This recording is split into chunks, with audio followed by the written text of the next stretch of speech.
जैसे अभी हमने अपनी पिछली क्लास में सीखा था कि टैरो क्या होता है और टैरो में कितने, जैसे 78 कार्ड्स हैं, ये हमारे 78 कार्ड्स हैं। 78 कार्ड्स के जो बंडल होता है इसे हम डेक कहते हैं। ये जो हम एक पीछे का थोड़ा सा रिवाइज कर रहे हैं ताकि आगे जब हम कार्ड समझने शुरू करें तो वो इजीली हमें समझ में आ जाए। जब इस 78 कार्ड्स का एक डेक होता है, इसके अंदर जो है मेजर अरकाना और माइनर अरकानाज होते हैं। तो अभी हम आज जो शुरुआत करेंगे हम करेंगे मेजर अरकाना से। जो मेजर अरकाना स्टार्ट होता है वो 0 नंबर से स्टार्ट होता है, जिसमें जैसे ये कार्ड आपको यहाँ पे दिखेगा। मेजर अरकाना की सबसे पहली पहचान ये होती है कि ऊपर इसके नंबर लिखे होते हैं और नीचे इस कार्ड का डिस्क्रिप्शन लिखा होता है कि इस कार्ड का टाइटल क्या है।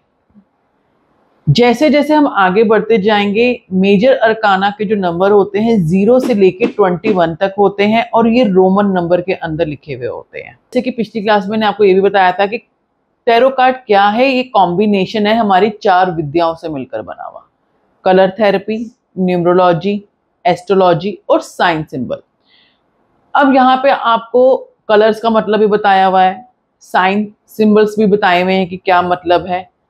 और एस्ट्रोलॉजी के अंदर हम 0 को कंसीडर नहीं करते, लेकिन यहाँ पे 0 को नंबर लिया गया है, यानी कि अनंत। 0 क्या है? एक अनंत है जिसका कोई अंत नहीं है। येलो कलर का कार्ड है ये, नीचे नाम है द फूल। अब द फूल नाम होने से, खाली टाइटल होने से मतलब ये नहीं कि व्यक्ति मूर्ख है।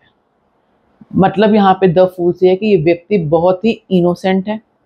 0 ऊपर है, अनंत है। इसके पास जो इसकी सोच है अनंत है, मतलब कहीं पे भी इसकी सोच पे, कहीं भी इसकी थॉट्स के ऊपर कहीं पे भी कहीं कोई लगाम नहीं है।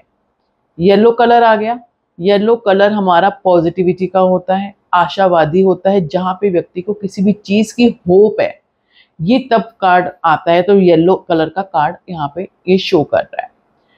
प्लस कार्ड में देखिए यहाँ पे इस व्यक्ति ने जो कॉस्ट्यूम पहना हुआ है मल्टी कलर्स का पहना हुआ है, कॉम्बिनेशन ऑफ कलर्स, जिसके अंदर ब्लैक कलर्स भी हैं, ग्रीन भी है, रेड भी है।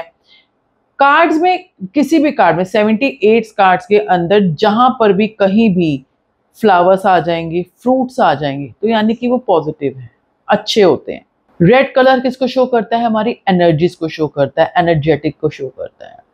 आज के टाइम पे जब हम कहीं जाते हैं तो हम अपना लगेज पैक करते हैं, जिसमें हम बैग्स लेते हैं, कोई पिट्ठू बैग ले लेता है, कोई ब्रीफ केस ले लेता है। लेकिन जब पुराना जमाना था, जब ये टैरो कार्ड्स बने थे, उस समय क्या होता था, इस तरह से जैसे इस व्यक्ति ने पोटली बांधी हुई है ना, एक डंडा सा रखा है और कपड़े की पोटली बांध रखी है, तो लोग कहीं जाते थे तो ऐसी पोटली में अपना सामान बांधते थे और चल देते थे। तो सबसे पहले तो ये कार्ड यहाँ पे दिखा रहा है, ट्रेवल शो कर रहा है आपका कि व्यक्ति कहीं जा रहा है। व्हाइट कलर इसका बैकग्राउंड है, यानी कि एटमॉस्फेयर बहुत जो है आशावादी है, पॉजिटिव माहौल है। व्यक्ति फूल, मतलब बहुत इनोसेंट पर्सनैलिटी है, किसी की भी बातों में कह के व्यक्ति आ सकता है। अभी थोड़ी देर में आगे चला, किसी कोई रास्ते में मिल गया इसको, ये अपने घर से बाहर निकला ये सोच के कि मैंने जो है अपने इस फ्रेंड के घर उसके साथ अपनी एक एजुकेशन, अपनी क्लास करने जाना, पढ़ने जाना है। लेकिन रास्ते में एक दोस्त दूसरा मिला जो इसको कह रहा है कि चल हम तो रास्ते में पार्टी वगैरह करते हैं, कहीं पे बर्गर पिज्जा खाते हैं। तो ये अपना जो है डाइवर्ट हो जाएगा। अब यहाँ पे ये दिखाया हुआ, एक डॉग दिखाया हुआ है, जो देख, अगर आपको कार्ड आप एक बार शो कर सकते हैं आपस में एक दूसरे को भी, कि ताकि क्लियर हो कि इसका कार्ड का डिस्क्रिप्शन में आपको भी क्लियर दिखेगा कि नीचे इस व्यक्ति के जो है आगे बढ़ रहा है। एक पहाड़ी के ऊपर ये व्यक्ति है जहाँ नीचे खाई है और नीचे इसके जो है यहाँ पे एक डॉग जो है पकड़ रहा है इसको। ये डॉग किसको रिप्रेजेंट करते हैं? डॉग हमारी जो है ना सबसे ज्यादा वफादार ब्रीड मानी गई है एनिमल में। तो डॉग यहाँ पे शो कर रहा है कि ये इस व्यक्ति को गाइड कर रहा है कि तुझे आगे नहीं जाना है क्योंकि नीचे खाई है, तू गिर जाएगा। यानी कि जो तू थॉट अपने घर से लेके चला है तो उसी चीज पे रह, डाइवर्ट हो, दूसरों के कहने पे मत आओ। यानी कि तुम लापरवाह मत हो। तुम जो इतनी इनोसेंट पर्सनैलिटी हो, जो यहाँ पे तुम्हारी लापरवाही हो रही है, तुम्हें उस चीज को, ये इसके वो वफादार लोग हैं, ये वो उसके फ्रेंड्स हैं जो इसे प्रॉपर गाइड कर रहे हैं कि तुझे क्या स्टेप करना है या क्या नहीं करना। ये तो, और राइजिंग सन है यहाँ पे, यानी कि एक उगता हुआ सूर्य है, एक नई शुरुआत को शो कर रहा है।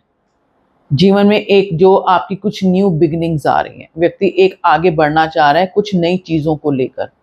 मतलब अब क्या है कि अगर ये कार्ड आपका यहाँ पे किसी भी चीज में, आपके पास कोई क्लाइंट आया और आपसे क्वेश्चन पूछता है कि मेरी फ्यूचर में जॉब जो है लग जाएगी, मैंने इस जॉब के लिए अप्लाई किया या मैंने किसी कॉम्पिटिटिव एग्जाम के लिए अप्लाई किया है, क्या वो मेरा क्लियर हो जाएगा? और आपने कार्ड शफलिंग किया, वो हम बिल्कुल जिस टाइम 78 कार्ड्स के मतलब समझ जाएंगे तब हम उसके शफलिंग्स के मेथड भी सीखेंगे कि कैसे शफलिंग की जाती है।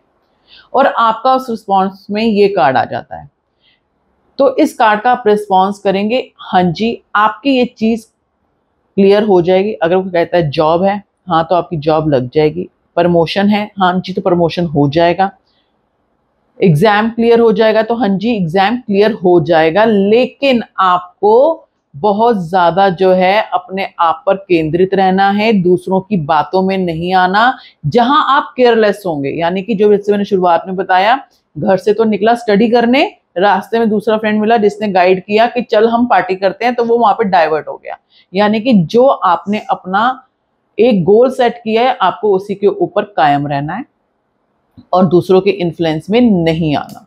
तो ये इस कार्ड की प्रिकॉशन है। कार्ड हर चीज में पॉजिटिव है। किसी चीज को लेके अगर फ्यूचर में आता है, देखो अगर पास्ट में आया तो अच्छा है, क्योंकि व्यक्ति जो है लापरवाह है, पास्ट में था प्रेजेंट में नहीं है, आपने ये गलतियां की थी। प्रेजेंट में भी आता है किसी क्वेश्चन को लेके, तो आप उसको प्रिकॉशनर दोगे कि आपको ऐसा लापरवाहियां नहीं करनी है, आपका वर्तमान समय खराब हो जाएगा। लेकिन अगर फ्यूचर में आता है तो उसको आपको डबल दिखाना है कि आपको लापरवाह नहीं होना, क्योंकि यहाँ पे कार्ड दिखा रहा है कि इन फ्यूचर आप अपनी चीजों को लेके लापरवाह हो सकते हो, तो यानी इन फ्यूचर आपके लिए नेगेटिव बन जाएगा। अगर कोई कहता है कि मैंने जो है आज मैं बहुत अच्छे से पढ़ रहा हूँ, मैंने बहुत अच्छे से प्रिपरेशन की है और मैंने कल जो है सोच रहा हूँ मैंने एग्जाम देने जाना है, तो मेरा एग्जाम अच्छे से अटेम्प्ट हो जाएगा। अब वो कह रहा है हो जाएगा, क्योंकि उसने पहले कॉन्फिडेंस आ गया कि मैंने आज प्रिपरेशन कर ली है, मैं तो बिल्कुल रेडी हूँ। जब हमारे अंदर ओवर कॉन्फिडेंस आ जाता है तो हम कहीं ना कहीं गलतियां कर जाते हैं। तो यहाँ पे इसको बार बार आपको सजेशन देना होगा कि आपने लापरवाह नहीं होना, अपने एक ही गोल पे सेट रहना है। जहां जरा सी लापरवाही करोगे आप अपने टारगेट से फेल हो जाओगे, तो फ्यूचर को लेके नेगेटिव बन जाता है, क्योंकि व्यक्ति केयरलेस हो जाएगा। ये बात हुई इस 0 नंबर के कार्ड की। यहाँ किसी को कुछ भी डाउट है इस कार्ड से लेकर? मैम मतलब अगर ऐसा ये व्यक्ति है तो इसका मतलब इनको ये भी बोल सकते हैं कि आप डिसीजन मेकिंग ठीक से नहीं कर पाते हो या फिर आपके डिसीजन एक स्टेबल नहीं होते, ऐसा क्या ये मतलब? हम बिल्कुल बोल सकते हैं कि आप डिसीजन मेकर नहीं हो, आपको एक सपोर्ट सिस्टम की जरूरत है। तो अपने किसी ऐसे व्यक्ति से, अच्छे व्यक्ति से सलाह लीजिए और तब अपने डिसीजंस को फाइनलाइज कीजिए। ठीक है, एक प्रॉपर गाइडेंस, ऐसा नहीं कि अपने जैसे अल्हड़ व्यक्ति से गाइडेंस ले, अल्हड़ व्यक्ति अल्हड़ ही सलाह देगा। ठीक है ना। अब नेक्स्ट कार्ड पे चलिए, या कोई और डाउट है? चलो अब नेक्स्ट कार्ड पे बनते हैं, जहां पे देखो ऊपर नंबर 1 लिखा हुआ है रोमन नंबर पे और नीचे टाइटल दिया हुआ है कार्ड का, द मैजिशियन। मैजिशियन क्या है? जादू की छड़ी, जो पुराने समय में भी और आज के समय में भी हमें जादू दिखाते हैं, खेल दिखाते हैं, वो चीजें कर जाते हैं जो हम नहीं कर सकते, जिसको हमने एक्सपेक्ट भी नहीं किया होता। अगेन व्यक्ति ने रेड कलर का कॉस्ट्यूम भी पहना हुआ है और व्हाइट भी पहना हुआ है। व्हाइट रिप्रेजेंट करता है हमारे पीस को, शांति को, यानी कि व्यक्ति जो है बहुत ही शांत स्वभाव का है, लेकिन साथ बाय साथ इतना एनर्जेटिक है, इसके अंदर इतना उत्साह है, ऊर्जा है कि ये चीजों को अगर इसने सोच लिया तो मैं इस चीजों को पा सकता हूँ। इसके ऊपर यहाँ पे इन्फिनिटी का जो सिंबल दिया हुआ है, ये दिखाता है कि व्यक्ति जो है आध्यात्मिक है, स्पिरिचुअल है, अनंत, इसके पास जो थॉट्स लेवल है ना वो अनंत है, अनंत को शो करता है इन्फिनिटी का सिंबल, स्पिरिचुअलिटी की ग्रोथ को शो करता है ये। जैसे मैंने बताया था कार्ड्स के अंदर हमारे 4 तरह के सूट्स होते हैं। इस व्यक्ति के पास देखो यहाँ पे चारों सूट शो कर रहा है, यहाँ पे कप्स भी दिखा रहा है, यहाँ पे ये पेंटाकल्स भी दिखा रहा है, जो इसने हाथ में छड़ी ली है वो एक तरह से स्वॉर्ड्स को शो कर रही है, और इधर भी यहाँ पे स्वॉर्ड भी है। ये छड़ी इसकी मैजिशियन की अपनी है, साथ में यहाँ पे वैंड भी है, ये जो छड़ी है वो वैंड है। ठीक है, मैंने पहले इसको स्वॉर्ड बोल दिया था, लेकिन ये वैंड है। स्वॉर्ड, पेंटाकल और कप इसने अपने टेबल पर रखे हुए हैं, यानी कि इसके पास क्या है, इसके पास इमोशंस भी हैं। कप्स आ गए, स्वॉर्ड्स आ गई, तो इसके अंदर इतनी पावर है कि मुझे अपने विचारों को कैसे कंट्रोल करके रोकना है। वैंड आ गई तो कंट्रोल, क्योंकि जादू तो छड़ी से दिखाते हैं ना, वो कंट्रोलिंग पावर इसके पास आ गई। वही बच्चा मान रहा है नहीं मान रहा, तो पुराने जमाने में लोग मास्टर जी एक छड़ी मारते थे और बच्चा मान जाता था कि भाई बैठ जाओ लाइन में। तो वो भी पावर इसके व्यक्ति के पास है। ये कार्ड भी हर तरीके से देखिए, कार्ड के अंदर नीचे जो है आपको दिख रहे होंगे फल फूल भी लगे हुए हैं, फ्रूट्स लगे हुए हैं, तो पॉजिटिव है कार्ड, ये भी पॉजिटिव है। आजकल बहुत सारे क्वेश्चन ये आते हैं कि मेरी एक्स चली गई है, मेरा लव लाइफ ठीक नहीं चल रही है, क्या वो लव लाइफ ठीक हो जाएगी? और आप जिससे हम कार्ड शफल करते हैं और ये कार्ड निकलता है तो आप कहेंगे हाँ, आने वाला वक्त जो है आपका बहुत अच्छा है और आपकी एक्स आपके साथ वापस आ जाएगी, जल्दी ही वापस आएंगी। लेकिन यहाँ पे मैंने बताया कि मेजर अरकाना का टाइम जो होता है ज़्यादा टाइम का होता है, 2 to 3 ईयर्स का होता है। जितना पॉजिटिव कार्ड्स रहता है उतना जल्दी इसका रिजल्ट आता है, जितना नेगेटिव कार्ड होगा इसके अंदर उतना आपको जो है उस काम का रिजल्ट उतना डिले मिलेगा। अगर अभी जैसे हमने आज 2 कार्ड समझे, द फूल और द मैजिशियन, 2 कार्डों को हमने समझा। टैरो कार्ड रीडिंग में ज़्यादातर क्वेश्चंस यही पूछते हैं कि मेरी एक्स चली गई है वापस आएगी, मेरा उसने फ़ोन ब्लॉक कर दिया है, वो फ़ोन ऑन करेगी या मुझे अनब्लॉक कब करेगा। ठीक है, तो ये इस तरह का अगर आपने वो हम जिस टाइम लास्ट में सीखेंगे कि शफलिंग पैटर्न्स क्या होते हैं। अब आपने शफलिंग की और आपने रीडिंग करने के लिए ये 2 कार्ड आपके आ गए 0 और 1, तो आप बता सकते हो कि इसका आंसर क्या होगा जितना मैंने अभी समझाया इस हिसाब से।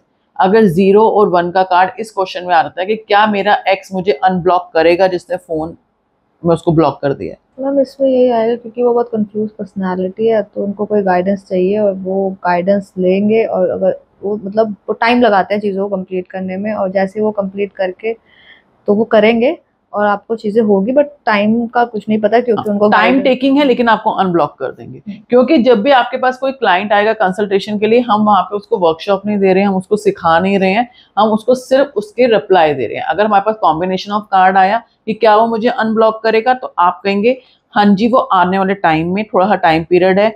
कितना पॉजिटिव कार्ड है तो आप यहाँ पे उसको टाइम ड्यूरेशन दे सकते हो कि मतलब 2 मंथ तो लग ही जाएंगे अनब्लॉक करने में, लेकिन उसके बीच में आपको केयरलेस नहीं होना। ये भी होता है कि कल बार केयरलेस होके आप किसी दूसरे फ्रेंड के थ्रू मैसेज भिजवाते हो, कोई मिडमैन बन के जाता है तो आपकी बात को गलत तरीके से उसके पास अप्रोच कर देता है। तो आपको बड़ी समझदारी से काम करना है, क्योंकि जो आपके पर्सन है वो भी इस टाइम जो है कंफ्यूजन के अंदर है, लेकिन जैसे उनकी कंफ्यूजन जो है दूर होगी वो आपको कॉल करेंगे। यहाँ तक आप लोगों को दोनों कार्ड समझ में आ गए। यहाँ तक अभी मेजर अरकाना के हमने 2 कार्ड्स किए। हम स्लो चलेंगे, बड़ी स्मूथली और बहुत इजी वे में कार्ड्स को सीखेंगे, ताकि एंड में आप अपनी प्रोडक्शंस अच्छे से दे पाएं, क्लाइंट को अच्छे से सेटिस्फाइड करके भेज पाएं, ताकि जो भी आपके पास कंसल्टेशन के लिए आया है तो आप इन कार्ड्स को देखो। कई बार होता है हम मीनिंग समझ जाते हैं, लेकिन मीनिंग समझने के बाद भी हम प्रिडिक्ट नहीं कर पाते कि इसका आंसर क्या होगा। तो जब तक ये हमारी वर्कशॉप कंप्लीट होगी, 78 कार्ड्स को हम अच्छे से समझेंगे, देखेंगे, तो उसके बाद हम अच्छे तरीके से जजमेंट दे पाएंगे, क्लाइंट को अच्छे से सेटिस्फाइड कर पाएंगे और उसकी प्रॉब्लम का सोल्यूशन निकाल पाएंगे।